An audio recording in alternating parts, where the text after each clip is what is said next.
Takže ahojte, vítam vás pri dnešnom videu. V dnešnom videu si otvoríme niečo z ihriska. Nachádza sa tam vlastne Lorcana. Presnejšie Lorcana deck, ktorý som si objednal, lebo Lorcana ma veľmi zaujala ako hra. A plus sú tam ešte obaly, tak sa môžeme vrhnúť na to. Lorcana ma mega zaujala ako hra. Príde mi to celkom dobre, lebo je to niečo také nové v tomto zberateľstve. A príde mi to celkom cenovo aj ako v pohode na to, aké sa pozrite, že aké puly za aké ceny tam môžete otvoriť, čo sa týka aj z tohto hľadiska, tak je to akože dobré.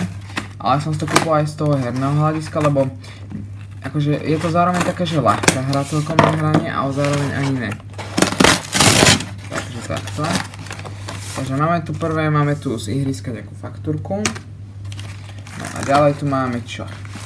Ďalej tu máme klasických 100 solidov, nech máme do čoho dať tie karty. A poslednou vecou je tento deckbox.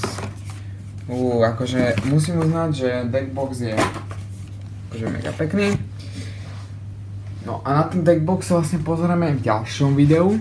Je to vlastne z first chapteru, lebo v tom deckboxu sa nachádza nejakých 60 kariet, ešte nejaké iné veci. Dve foil karty, tento Mickey Mouse a táto tu, neviem presnejšie meno, prepačte. Moana, Mickey Mouse. Takže tu máte starting deck of 60 cards, including 2 foil cards, 1 damage counters, 1 paper play, playman 1 paper tracker token, game rules, plus 1 booster pack. No ten booster pack si asi neotvorím, rozmýšľam, že si ho nechám ako keby, nechcem povedať, že investíciu, ale chcem si ho nechať do budúcna, lebo tie balíčky nehovorím, že sú ťažko zohnateľné, ale mám pocit, že tie paličky fakt naberú na hodnotu, takže chcel by som si ho nechať na taký akoby kvázi investíciu, aj keď je to stále jeden balíček, ale tak lepšie ako nič. No dobre, tak toto bude všetko z toho videa, je to tak krátke video. Takže objednal som si ho na obali a toto Lorcanu. V ďalšom videu sa pozrieme, ako si túto Lorcanu otvárame.